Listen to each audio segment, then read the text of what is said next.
ونحن على ذلك لمن الشاهدين والحمد لله رب العالمين سبحانك لا علم لنا إلا ما علمتنا إنك أنت العليم الحكيم خدا در انتظار حمد مانی محمد چشم بر راہ سنانی محمد حامد حمد خدا بس محمد حامد حمد خدا بس خدا مدح آفرین مصطفیٰ بس اللهم صل صلاة كاملة وسلم سلاما تاما على سيدنا محمد عبدك ورسولك اللهم صل على محمد كلما ذكره الذاكرون وكلما غفل عن ذكره الغافلون اللهم صل على محمد بعدد كل داء ودواء وبعدد كل علة وشفاء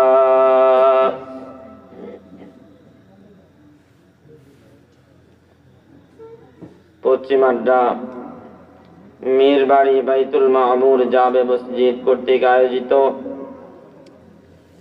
বার্ষিক ওয়াজ ও দোয়ার মাহফিলের সম্মানিত সভাপতি, উপস্থিত মুআজ্জাজ উলামায়ে কেরাম ও এলাকার দিন প্রিয় শরীয়ত প্রিয় মুরব্বিয়ানে ইজম বিরাদারান ইসলাম, পর্দার আড়ালের পর্দানসীন মা ও বোনেরা, আল্লাহ রাব্বুল আলামিনের অসংখ্য অগণিত ইহসান ফজল ও করম দয়া, যিনি আমাদেরকে জাগতিক বিভিন্ন ব্যস্ততা থেকে ফারেক করে আখিরাতের ভয় দিলে রেখে আল্লাহ রাব্বুল আলামিনের সামনে আমাদের প্রত্যেককে হাজির হওয়া লাগবে, উপস্থিত হওয়া লাগবে। জিন্দেগীর প্রতিটি বিষয়ের পুঙ্খানুপুঙ্খ হিসাব পেশ করা লাগবে। সেই প্রস্তুতির উদ্দেশ্যে আজকের এই দিনই মহতি জলসায় সমবেত হয়ে দু চারটি কথা বলার এবং শোনার তৌফিক দিয়েছেন। এজন্য মহান রব্বুল আলামিনের শুকর আদায় করে দিল থেকে বলি আলহামদুলিল্লাহ।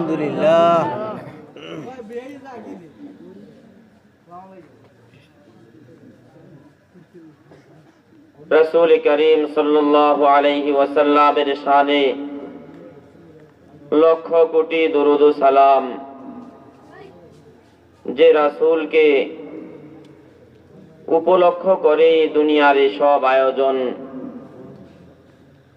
যে রাসূল করিম সাল্লাল্লাহু আলাইহি ওয়াসাল্লামের শাফাআত ছাড়া হাসরের ময়দানের হিসাব নিকাশ আরম্ভ হবে না, যে রাসূল করিম সাল্লাল্লাহু আলাইহি ওয়াসাল্লামের অনুপ্রবেশ ছাড়া জান্নাত উদ্বোধন হবে না, আল্লাহ রাব্বুল আলামিন আমাদেরকে সে রাসূল, সে হাবিবের, আল্লাহ রাব্বুল আলামিনের সে মাহবুবের উম্মত হওয়ার সুযোগ দিয়েছেন, তৌফিক দিয়েছেন।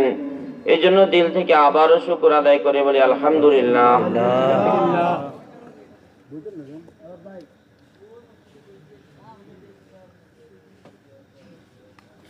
এটা দ্বীনি মাহফিল।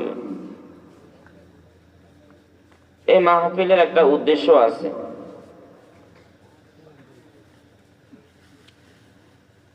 কোন বস্তু থেকে, কোন জিনিস থেকে যদি তাকে দিয়ে যে উদ্দেশ্য, সেই উদ্দেশ্যটা আদায় না হয়,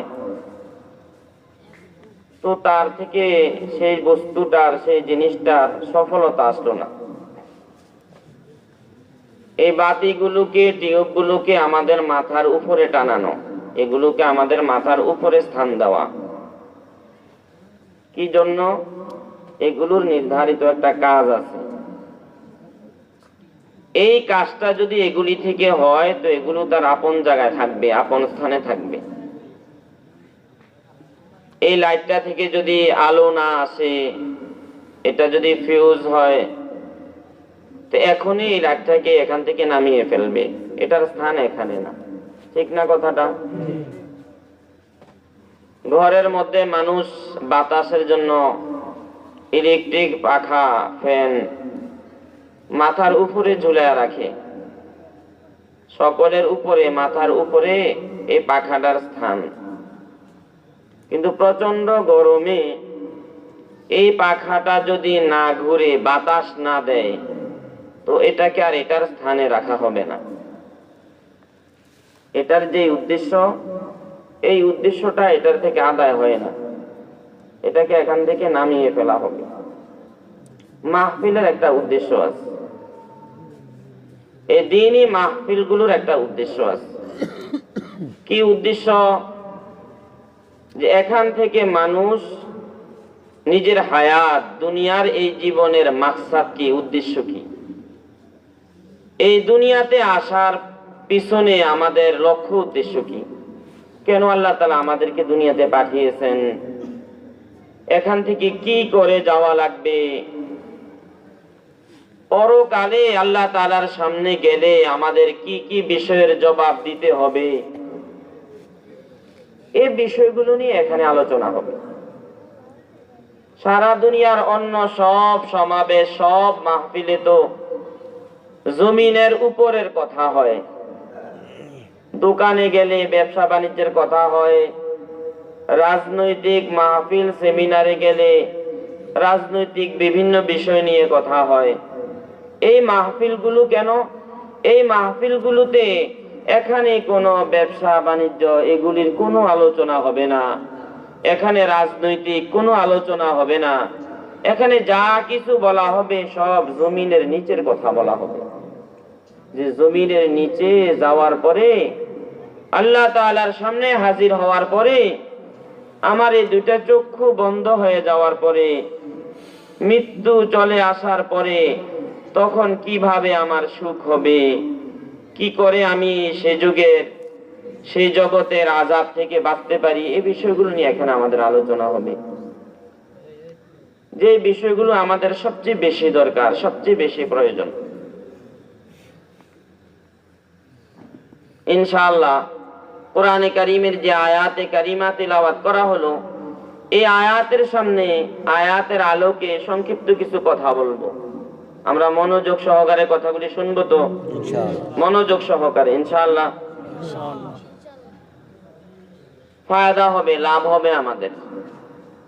আল্লাহ তাআলা কোন কথা দ্বারা আমাদের জীবনের মোড় ঘুরিয়ে দেয় বলা যায় না, কোন কথা দ্বারা আমাদের জীবনের পরিবর্তন করে দেয় বলা যায় না। আয়াতের প্রথমে সংক্ষিপ্ত অর্থটা বলি। আল্লাহ তাআলা যা বলছেন, এটা তো আমাদের একটা দুর্ভাগ্য, কোরআনে কারীম খুললে কিছু কালো কালো অক্ষর দেখে, এছাড়া আর কিছু দেখে না। অন্ধকার রাত্রে কোনো দিকে তাকাইলে যেরকম কিছুই দেখা যায় না, কোরআনে কারীম খুললে কিছুই দেখা যায় না। এটা বড় একটা দুঃখের কথা, দুর্ভাগ্যের কথা। কমপক্ষে আজকের যে আয়াতটা তেলাওয়াত করা হলো, এখানে আল্লাহ তাআলা কি বলছেন এটা একটু আমরা বোঝার চেষ্টা করি, সরাসরি কোরআনে কারীম থেকে ইনশাআল্লাহ শুনবো তো আমরা। ওয়া'বুদুল্লাহ ওয়া লা তুশরিকু বিহি শাইআ। আল্লাহ রাব্বুল আলামিন ইরশাদ ফরমান, ও আমার বান্দারা, তোমরা আমি আল্লাহকে, আমি রাব্বুল আলামিনকে এক বিশ্বাস করো, একাত্মবাদে বিশ্বাসী হও। ইবাদতের জগতে যত ইবাদত আছে, আমাকে এক বিশ্বাস করা, তাওহীদের উপরে থাকা, শিরিক থেকে বেঁচে থাকা, এটা ইবাদতের মধ্যে সবচেয়ে বড় ইবাদত।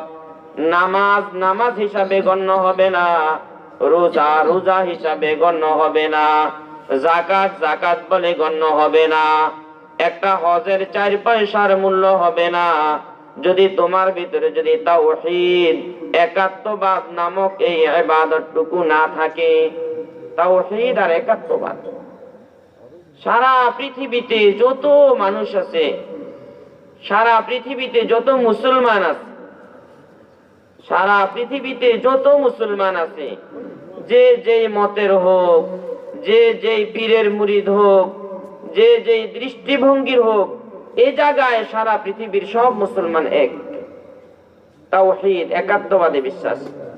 সবাই এখানে এক, সবাই এই জায়গার মধ্যে এক।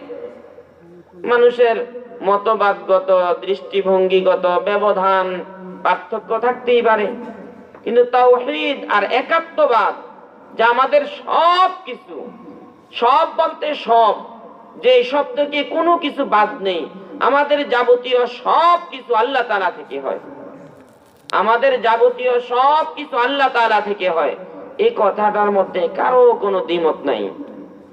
আমরা সবাই এটা বিশ্বাস করি না যে আমাদের যাবতীয় সব কিছু কে করেন? আল্লাহ। সবাই এখানে একমত, সবাই এখানে একমত। আল্লাহ তাআলা এই আয়াতে কারিমার মধ্যে আমাদেরকে এই দাওয়াতটা দিয়েছেন, ওয়াবুদুল্লাহ, ও আমার বান্দারা, তোমরা অন্যান্য ইবাদতগুলোকে সুন্দর করার আগে তোমরা তোমাদের ঈমানটাকে সুন্দর করে নাও, তোমরা তোমাদের তাওহীদটাকে সুন্দর করে নাও, তোমরা তোমাদের একাত্মবাদকে সুন্দর করে নাও। এটা ইবাদতের মধ্যে সবচেয়ে বড় ইবাদত। আমি অন্য ইবাদত সংক্রান্ত গুনাহগুলো মাফ করে দিতে পারি, কিন্তু এই সংক্রান্ত কোন ইবাদতের যদি ত্রুটি হয়, কারো যদি তাওহীদের যদি ত্রুটি হয়, আমি রাব্বুল আলামিনকে এক মানার ক্ষেত্রে, এক বিশ্বাস করার ক্ষেত্রে কারো যদি ত্রুটি হয়, আমি এই গুনাহটা ছাড় দেই না, আমি এই গুনাহটা মাফ দেই না। আর অন্য সব ইবাদতের কারণে যে সমস্ত গুনাহ হয়, আমি রাব্বুল আলামিন চাইলে সেটা রহমতের গুণে তাদেরকে মাফ করে দিতে পারি। জন্য সবচেয়ে বেশি গুরুত্ব দেওয়া দরকার আমাদের এই তাওহীদ। কেউ যদি চায় যে আমার কাঁঠাল গাছের কাঁঠালগুলো সুন্দর হোক, কাঁঠাল গাছের পাতাগুলো সুন্দর হোক, কাঁঠালগুলোর ডালাগুলো সুন্দর হোক, তাহলে বলেন সে এই কাঁঠাল গাছের মেহনতটা, পরিশ্রমটা, যে পানি দিবে, সার দিবে, ঔষধ দিবে, একটু মাটিগুলোকে সুন্দর করে দিবে, কোথায় করবে? কাঁঠালের গোড়ায়, কাঁঠাল গাছের পাতার গোড়ায়, না কাঁঠাল গাছের ডালের গোড়ায়, না কাঁঠাল গাছের গোড়ায়? কোথায় মেহনত করবে বলেন? কাঁঠাল গাছের গোড়ায়। একজন লোক যদি মনে করে কাঁঠাল গাছের গোড়াটা তো অনেক নিচে, কাঁঠালটা তো অনেক আগায়, গোড়া থেকে অনেক দূরে, গোড়ায় যদি পানি দেই, সার দেই, ঔষধ দেই, এখানে যদি কাজ করি, তো আমার এই শ্রমটা কাঁঠালের গোড়ায় পৌঁছতে পৌঁছতে অনেক সময় লাগবে, দেরি হবে। একটা কাজ করি, পানিটা কাঁঠালের গোড়ায় দেই, পানিটা গাছের ডালার গোড়ায় দেই, পানিটা পাতাগুলোর গোড়ায় দেই, কিছু সার, কিছু ঔষধ কাঁঠালের গোড়ায় দেই।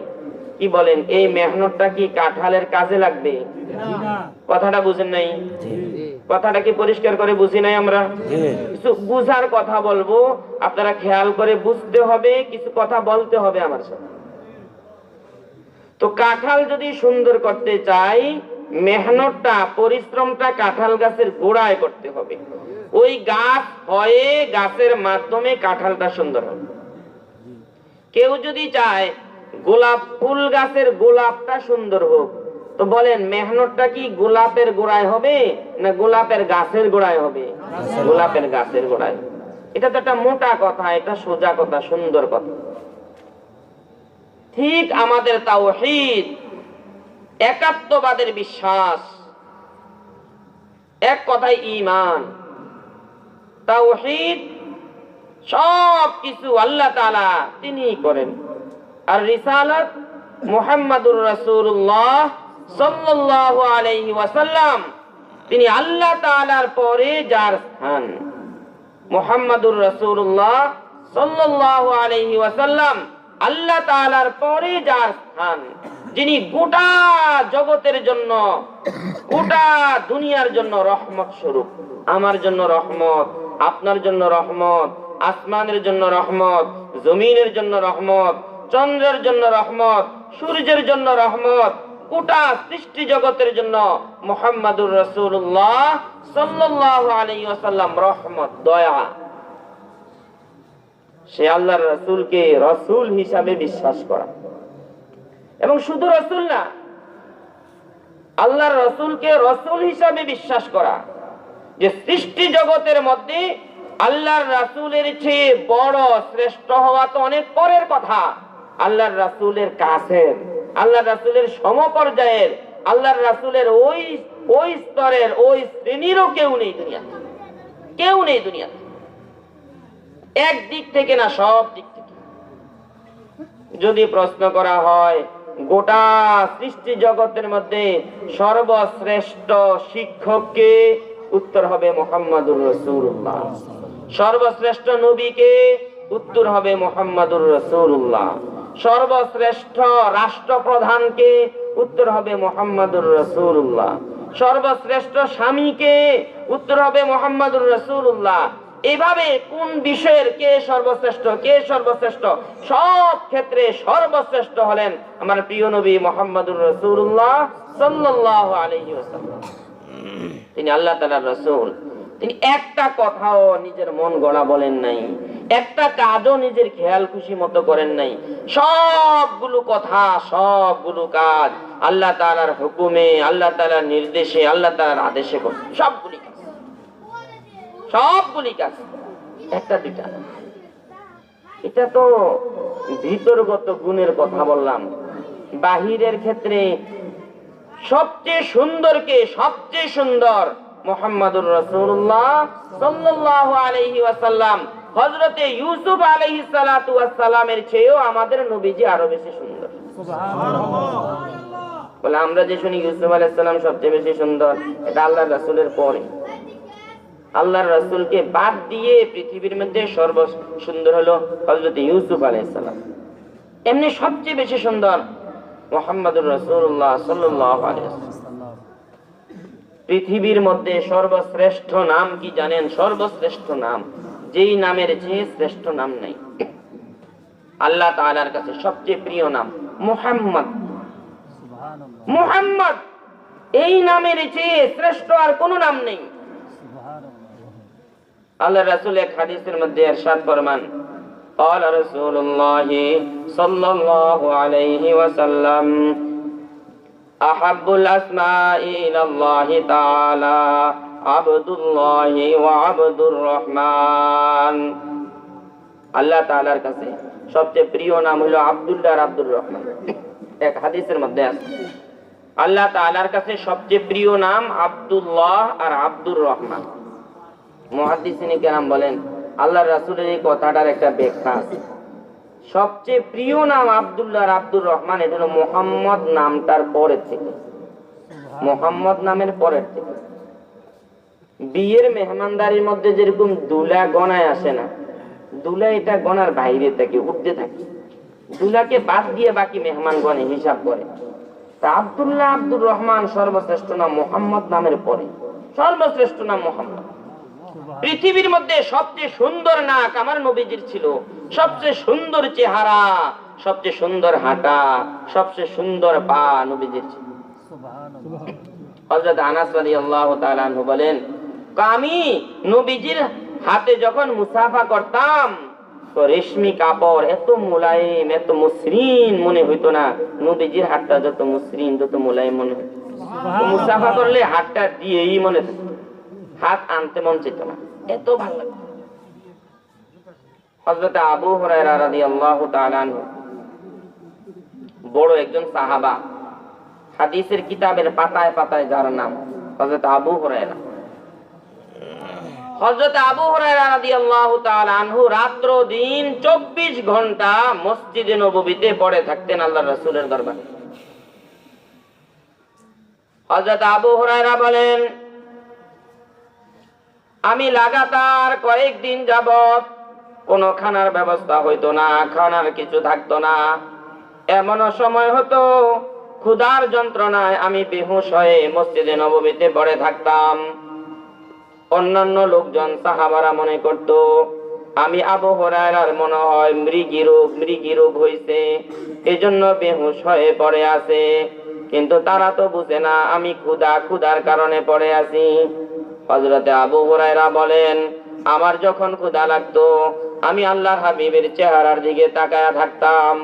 আমার যখন পিপাসা লাগতো আল্লাহর হাবিবের চেহারার দিকে তাকায়া থাকতাম। আল্লাহর হাবিবের চেহারার দিকে তাকানোর কারণে আমার ওই পিপাসাটা দূর হয়ে যাইত। কেমন মহব্বত ছিল আল্লাহ রাসূলের আল্লাহর হাবিবের। ক্ষুধা দূর হয়ে যেত, পিপাসা দূর হয়ে যেত, এমন মহব্বত ছিল। এই বিষয়গুলোকে বিশ্বাস করা সব মিলায়া এটা হলো রিসালাত। এটাকে রিসালাত বলা।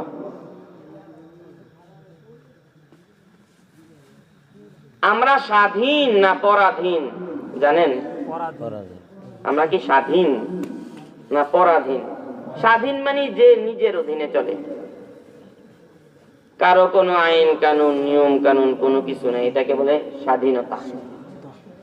আর একটা হলো পরাধীনতা, আমি আরেকজনের অধীনে আছি। আমরা মুসলমান যারা, আমরা কি স্বাধীন না পরাধীন বলেন?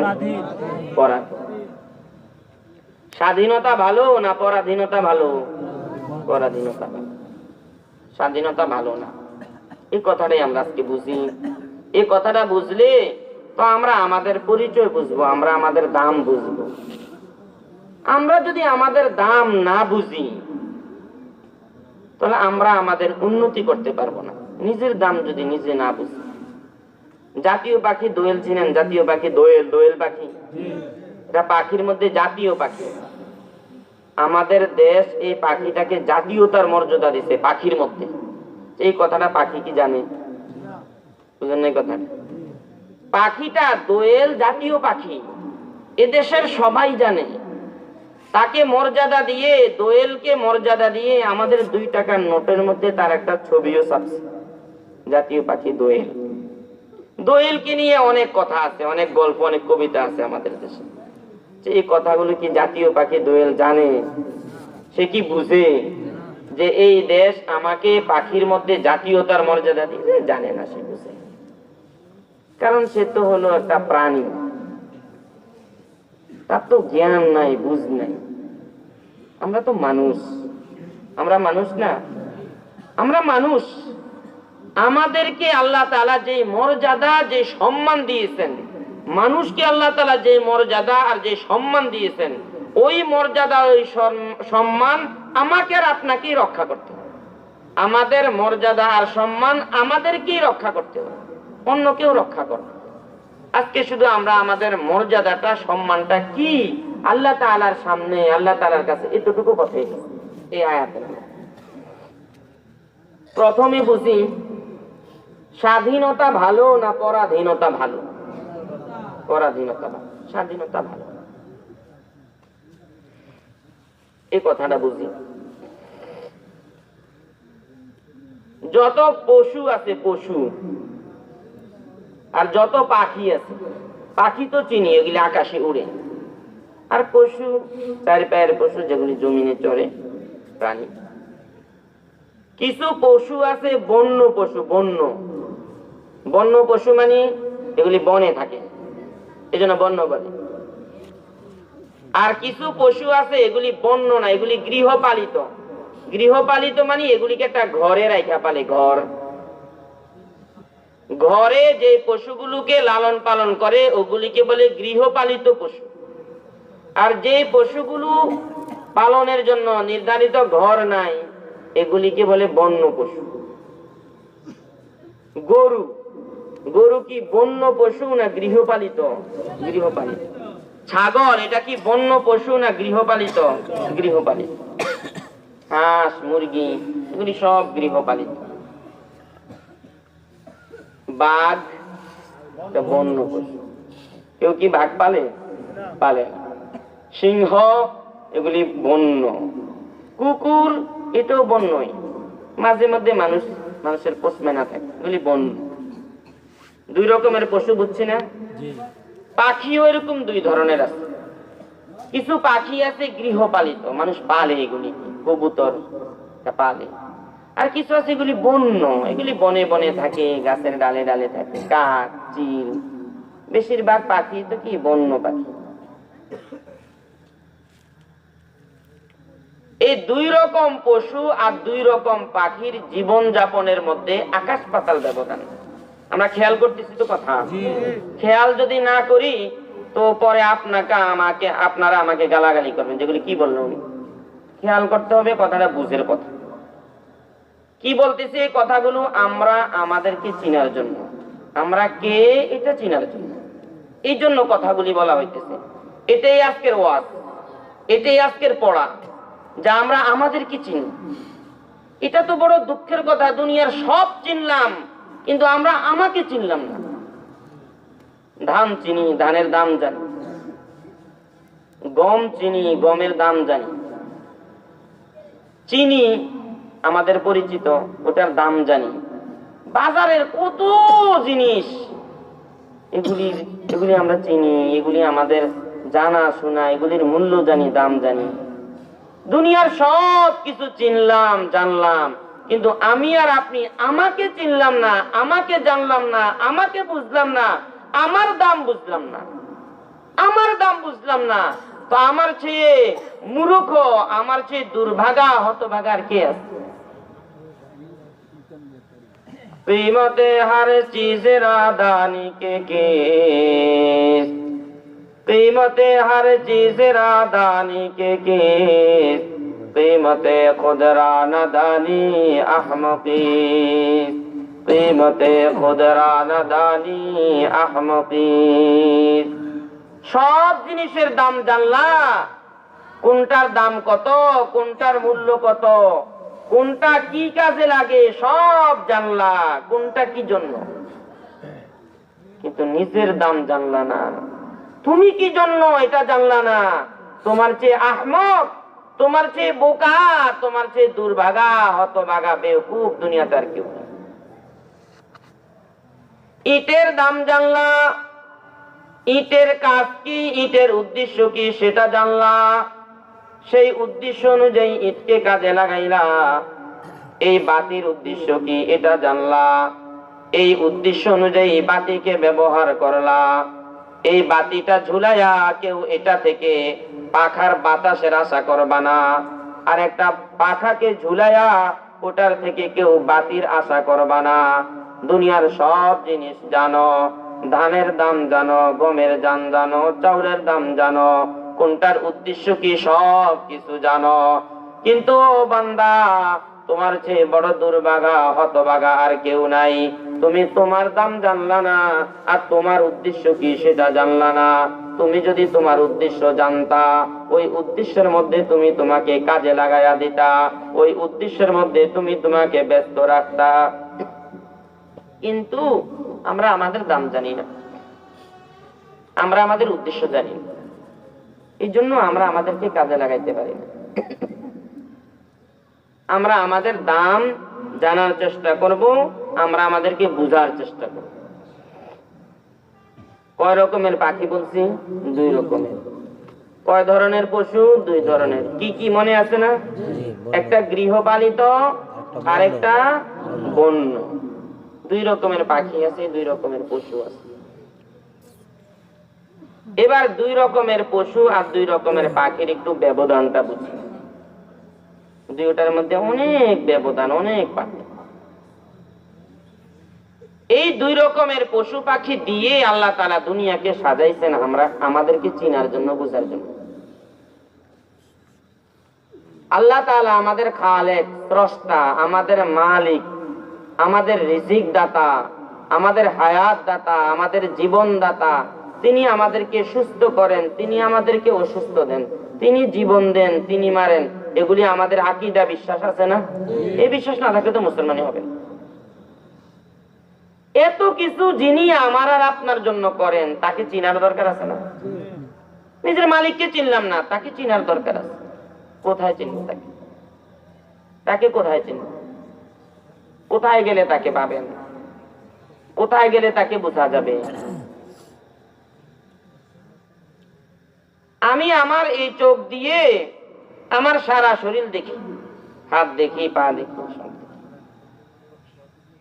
দুনিয়ার আশেপাশের অনেক কিছু দেখি, কিন্তু এই দুইটা চক্ষু দিয়ে আমি আমার চেহারাটাকে দেখি না। এই দুইটা চক্ষু দিয়ে আমি আমার চেহারাটাকে দেখি না। তখন আমি আমার চেহারাটাকে দেখতে হলে কি করতে হয়? একটা আয়নার সহযোগিতা নিতে হয়। আয়না সামনে ধরলে তখন এটা আমার মধ্যে দেখি। আল্লাহ রাব্বুল আলামিন বলেন, ও আমার বান্দারা, আমি তোমাদের খালেক, স্রষ্টা, আমি তোমাদের মালিক, আমি তোমাদের হায়াত দাতা, আমি তোমাদের রিজিক দাতা, তোমাদের মউত দাতা, তোমাদের যত কিছু বলতে যত কিছু আছে সব কিছু আমি তোমাদেরকে দেই, তোমাদেরকে দান করি। আমি তোমাদেরকে দুনিয়াতে পাঠিয়েছি আমি রাব্বুল আলামিনকে চিনার জন্য, আমার কাজ করার জন্য, আমার কাছে আসার জন্য। যেমন প্রস্তুতি দরকার তেমন প্রস্তুতি নেওয়ার জন্য। দুনিয়ার বড় কোনো মানুষের বাড়িতে কেউ যদি একটা নোংরা পোশাক নিয়ে যায়, একটা ময়লা আবর্জনা কাপড় চোপড় নিয়ে যায়, তার অফিসে তার বাসায় তাকে ঢুকতে দেওয়া হবে না। আপনার জামায় যদি কিছু পায়খানা থাকে, আপনার লুঙ্গিতে যদি কিছু ময়লা থাকে, গায়ে যদি দুর্গন্ধ থাকে, আর আপনি যদি চেয়ারম্যান সাহেবের অফিসে যান, আপনাকে ঢুকতে দেওয়া হবে না। আপনাকে একটা মন্ত্রীর অফিসে ঢুকতে দেওয়া হবে না, প্রধানমন্ত্রীর অফিসে ঢুকতে দেওয়া হবে না, কারণ আপনার গায়ে ময়লা আর দুর্গন্ধ। এই ময়লার দুর্গন্ধওয়ালা মানুষগুলো এই ভালো জায়গায় ঢুকতে দেওয়া হয় না, জায়গা দেওয়া হয় না। ও মুসলমানেরা, আল্লাহ রাব্বুল আলামিনের দরবার, আল্লাহ রাব্বুল আলামিনের ওই জায়গাটা, আল্লাহ রাব্বুল আলামিনের কাছে জান্নাতটা, বেহেশতটা, এটা এত পুত পবিত্র জায়গা, এটা এত মূল্যবান জায়গা। কেউ যদি ময়লা আবর্জনা নিয়ে সেখানে যায়, ওই ময়লা আবর্জনাওয়ালা লোকগুলোকে সেখানে ঢুকতে দেওয়া হয় না। আখিরাতের ময়লা, দুনিয়ার গুনাহের যে ময়লা, এই ময়লাগুলো কাপড় চোপড়ের ময়লা না, এই ময়লাগুলো দিলের ময়লা। একজন মানুষ মিথ্যা কথা বলে, সে তো জানে না মিথ্যাটা কত বড় ময়লা। তার ইমানের নাকের মধ্যে যদি ঘ্রাণ থাকতো, আমাদের চামড়ার নাকে যেরকম ঘ্রাণ আছে, আমার পায়খানা খানার সাথে যদি একটু পায়খানা থাকে, ওই খানাটা আমার পেটের ভিতরে যায় না। নাক সেটাকে বাধা দেয়, নাক বলে এখানে দুর্গন্ধ আছে, জিহ্বায় বাধা দেয়, চোখে বাধা দেয়, এই ময়লার কারণে এটা পেটে যাইতে পারে না। আমার ইমানের নাকে যদি এরকম শক্তি থাকতো, তাহলে মিথ্যা কথা কত দুর্গন্ধময় জিনিস, ওই দুর্গন্ধটা লাগতো। চুরি করা কত দুর্গন্ধময় জিনিস, ওই দুর্গন্ধটা নাকের মধ্যে লাগতো। নামাজ ছেড়ে দেওয়া কত বড় ময়লা, বেপরদায় চলা কত বড় ময়লা, গুনাহের কাজগুলো করা কত বড় ময়লা, সুদ নেওয়া, ঘুষ নেওয়া, এগুলি কত বড় ময়লা। এই ময়লাগুলোর অনুভূতি তখন আমার আর আপনার ভিতরে থাকতো, কিন্তু আমাদের চামড়ার নাকের মধ্যে সেই শক্তি আছে, এই জন্য পায়খানার দুর্গন্ধ পাওয়া যায়। কিন্তু ইমানের নাকের মধ্যে সেই শক্তিটা নাই। ইমানের নাকের মধ্যে সেই শক্তি না থাকার কারণে এই গুনাহগুলোর ময়লা নিজের দিলের ইমানের নাকের মধ্যে লাগে না। এই গুনাহের ময়লাগুলো নিয়ে কেউ যদি আল্লাহ তাআলার দরবারে যায়, আল্লাহ তাআলা এই গুনাহের ময়লাওয়ালা লোকগুলোকে জান্নাতের মধ্যে জায়গা দিবেন না। আল্লাহ তাআলা বলেন, ও বান্দারা, আমি না তোমাদেরকে দুনিয়াতে পাঠিয়েছি পাক সাফ হওয়ার জন্য। শিরিক থেকে পাক হও, কুফর থেকে পাক হও, বিদআত থেকে পাক হও, এই সমস্ত গুনাহ খাতা থেকে পাক হয়ে আসো। কিন্তু কেন তুমি দুনিয়াতে থেকে পাক হয়ে আসলা না? তুমি তোমার জায়গার পাক সাফটা বুঝলা, কাপড় চোপড়ের পাক সাফ বুঝলা, ঘরের পাক সাফ বুঝলা, কিন্তু তোমার দিলের পাক সাফ, পরিষ্কার পরিচ্ছন্নতা বুঝলা না। তুমি নাপাক হয়ে কেন আসছো? নাপাক লোকগুলোর জায়গা পবিত্র জান্নাতের মধ্যে নেই। জন্য নিজেকে পাক সাফ করতে হবে। ময়লা কি, দিলের ময়লা কি, ঈমান এবং আমলের ক্ষেত্রে ময়লা কি, এগুলি আমাদেরকে জানতে হবে।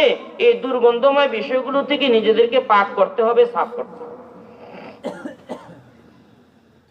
আল্লাহ তাআলাকে যদি কেউ জানতে হয়, কেউ বুঝতে হয়, চিনতে হয়, একটা আয়না লাগবে। আল্লাহ তাআলা বলেন, এই আয়নাটা কি? এই আয়নাটা হলো তোমার এই অস্তিত্বটা সহ তোমার আশেপাশের গোটা সৃষ্টি জগৎ, মাখলুকাত, এই সৃষ্টি জগৎ হলো আমি রাব্বুল আলামিনকে দেখার, চিনার আয়না।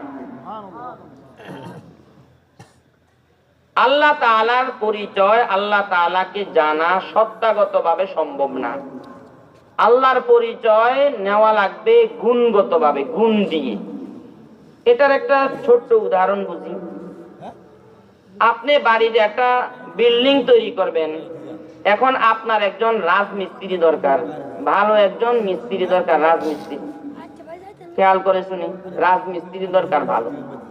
এবার আপনি একজন রাজমিস্ত্রি খোঁজা শুরু করছেন, কোন রাজমিস্ত্রিটার স্বাস্থ্য ভালো, চেহারা ভালো, বংশ ভালো, তারপরে খুব লম্বা চূড়া, এরকম একটা রাজমিস্ত্রি খুঁজে নিয়ে আসছেন।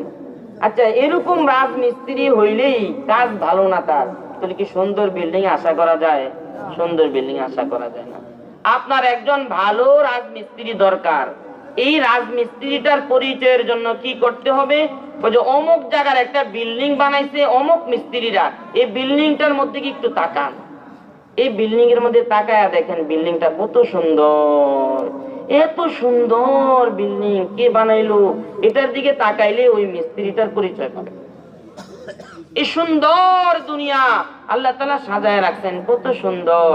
একটা প্রজাপতির দুইটা ডানার দিকে তাকায়া দেখেন, এখানে কে এত সুন্দর ডিজাইন করলো, কে এত সুন্দর কালার দিল। একটা ফুলের দিকে তাকায়া দেখেন, ফুলকে এত সুন্দর কে করলো, এটার ভিতরে ঘ্রাণ কে দিল, আবার এটার ভিতরে মধু কে দিল, আবার ভোমরাকে এখানে আসতে হবে, এটার দাওয়াতটা কে দিল। এগুলি আল্লাহ তাআলাকে বোঝার জন্য আয়না। গোটা সৃষ্টি জগৎ আল্লাহ তাআলাকে চিনার জন্য আয়না। এগুলিকে আয়না বানানো লাগবে। আর নিজের চক্ষুটাকে, দিলটাকে ঘষা মাজা করে, এই যে চোখের মধ্যে আর দিলের মধ্যে কিছু ময়লা আছে, ময়লাগুলোকে সরাইলেই এই গোটা সৃষ্টি জগতের মধ্যে আমরা আমাদের স্রষ্টাকে দেখি। এই জন্য এগুলি আল্লাহ তাআলা।